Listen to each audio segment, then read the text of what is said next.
So, good day everyone. Good day everyone. I am Miko Musarbas. So, today, our topic is all about Kahoot Project AI, presented to you by me, Miko Musarbas. So, before we start, let's start with our opening prayer. Dear God, thank you for this opportunity to gather and learn together. Guides our thoughts, open our minds, inspire us to discover new ways to grow and teach. Bless our time and efforts and our discussions. May we use what we learned today to make a positive difference in the life of others. Amen. Let's start. First, let me have my introduction. So, in the current digital era, in our current digital era, instructors are using technologies in increasing quantities to boost learning outcomes and increase in student engagement. So, gamification of education, a technique that incorporates gaming aspects into the classroom to increase motivation, enhance comprehension, accelerate assessment. So, one of the most successful inventions is Kahoot. So, Kahoot is a game-based learning platform that transform tests into engaging, dynamic experience that kids adore. So, it is one of the notable instrument in this movement. Next. So, so if any one of you are not kung di man po kayo familiar doon sa Kahoot na platform na uh, na research ko, let me give you some views or site. Ito po yung Kahoot na app kung saan game-based learning app siya. Pwede kayo dun mag-quiz, mag-survey, mag-polls. So, multi-purpose app siya. So, pero mostly, kumbaga, ano lang siya, for quizzes, polls, and surveys. Next. So, since may insight na kayo, I would like to you guys explain ano nga ba talaga ang Kahoot. So, what is Kahoot? So, isa itong game-based learning. Kahoot is a platform for learning through games. So, sabi ko nga kanina, isa siyang game-based learning. So, students use a computer, tablet, smartphone to respond to the question that creators develop and present on the screen. So, this platform can even be used to construct polls and survey, and it can even play with EaseZone in real time. So sabi ko nga kanina, itong app na ito, magagamit mo siya through computer, tablet, and smartphones. Hindi nga lang siya for quizzes, it's also construct for polls and services. So sabi ko nga kanina, hindi lang siya for like quizzes, it can be a multi-purpose. Next, since we have our background into the Kahoot, ngayon gusto natin i-tackle is yung mga pros and cons ng isang Kahoot app. So, ano nga ba yung advantages and disadvantages nito? So, dun sa advantages, mag-start tayo sa advantages. May tatlo akong na-research na very important siya sa learning app na ito. So, first, revolutionary features, motivation and classroom participation, and real-time feedback for teachers. So, hindi lang siya pang estudyante, pang teachers din siya. So, next. Revolutionary features. So, one of the most popular formative evaluation and learning tools in schools is the quiz. So, Kahoot preserves the same purpose as the multiple choice test, but because it is a game, it eliminates the negative aspect of traditional tests such as learning pressure, test anxiety, and delayed feedback, to name only few. So sabi ko, in these revolutionary features, one of the most, alam naman natin na one of the most popular formative evaluation of learning tools in schools is quiz. So yung quiz na yun, isa siyang old tradition, way of assessment a student, kung may natutunan ba talaga ang isang estudyante, or old way kung paano ma-assess ang mga estudyante before. So ngayon, nag-create sila ng app kung saan na-eliminate nila yung aspect of traditional test, kung saan pwede ka na gumamit ng phone, pwede ka na gumamit ng computer, at the same time, mas malilesen yung pressure nila kasi nai-enjoy nila yung ginagawa nila, nawawala yung anxiety, hindi nadidelay yung feedback. So, humanap sila ng other way upang ma-incorporate yung paglalaro at pag-aaral, kung saan i-enjoy ng isang estudyante ang kanyang ginagawa. So, next.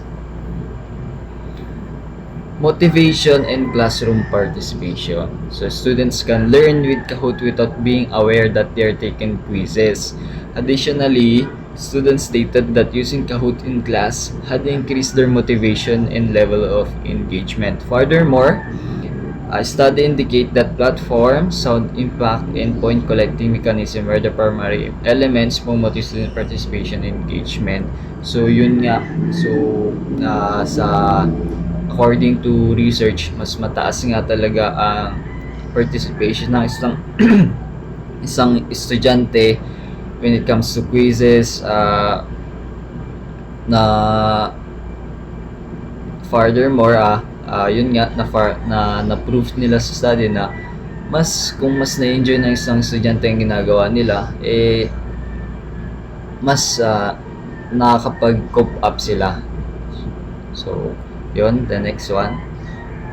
Real-time feedback for teachers. So, the design of Kahoot allows teachers to observe real-time performance of students and provide timely feedback to them. For instance, after each question, Kahoot presents the distribution of responses from the students, from which the teachers will be able to analyze what they understood or misunderstood to provide feedback to those questions. In other parts, students in some famous university has started to sit for their exams on the Kahoot platform. So, yun nga, hindi lang din siya for students, so malaking tulong din siya sa mga teachers, kasi after mo magsagot, makikita mo doon kung saan ma-analyze nila makikita ng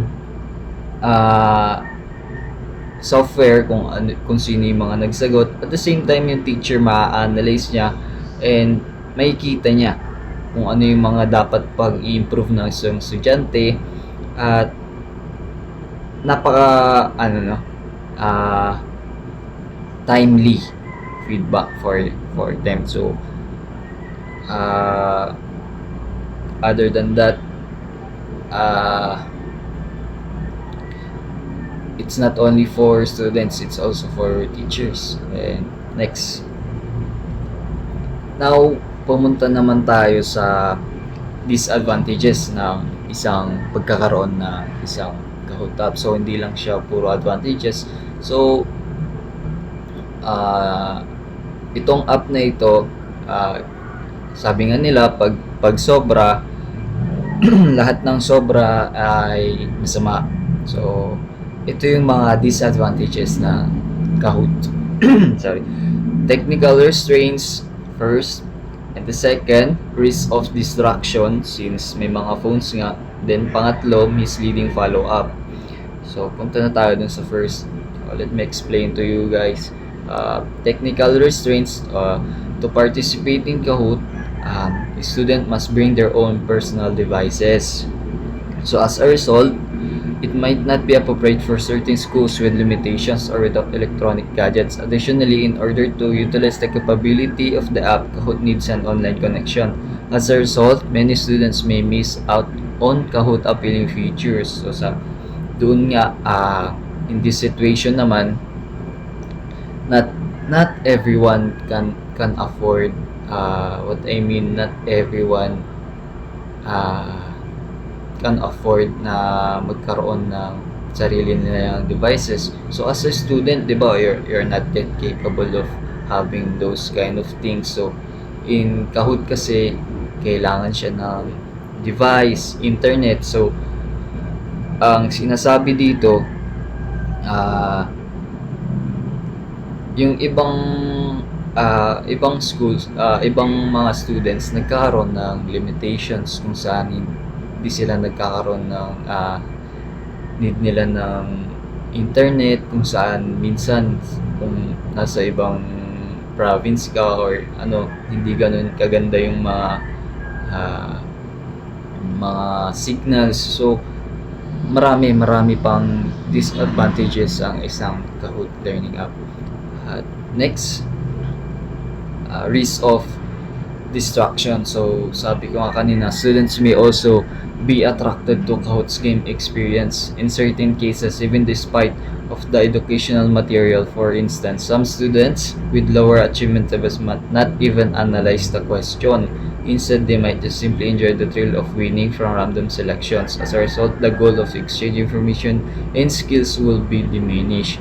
So, in this, risk of distraction. So, yung ibang estudyante kasi, hindi na nila tinitake to as a serious education. So, hinuhulaan na lang nila kung ano ba yung mga sagot at hindi na nila binabasa, which is yung pinaka-goal naman ng isang Kahoot is ma-enjoy mo at makapag-learn ka. In the other one, nagkakaroon sila ng distraction kasi nga, okay, ganito na lang yan, ganyan. So, parang hulaan na lang nila. So, yun yung magiging pros and cons ng isang Kahoot app.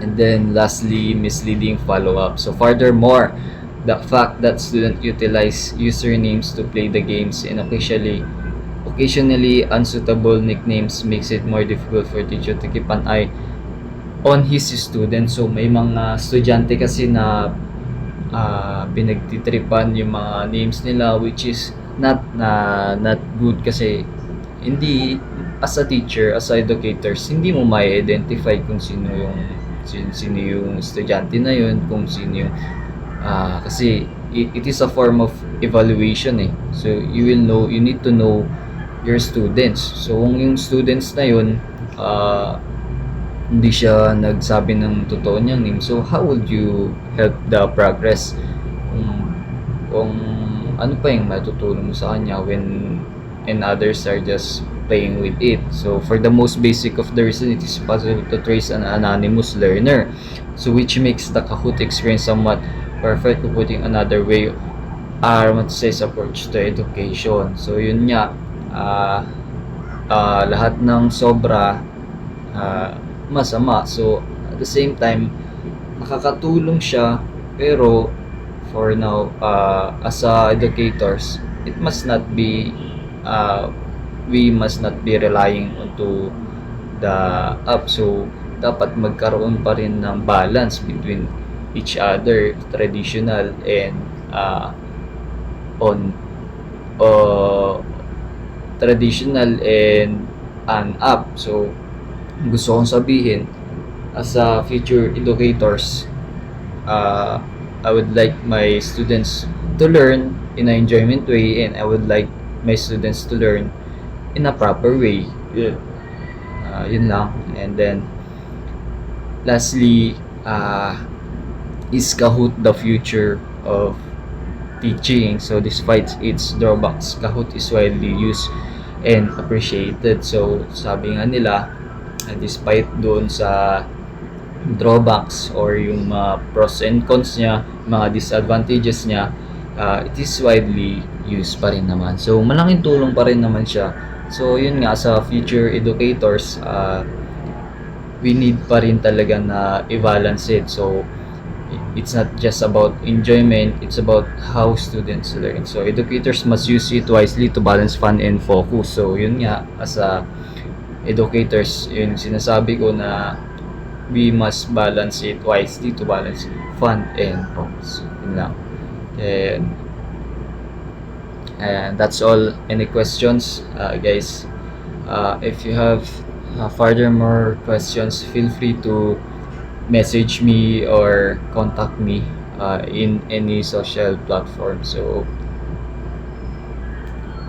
that's all. Thank you. I hope you guys enjoy my presentation and I hope you learn a lot. Thank you.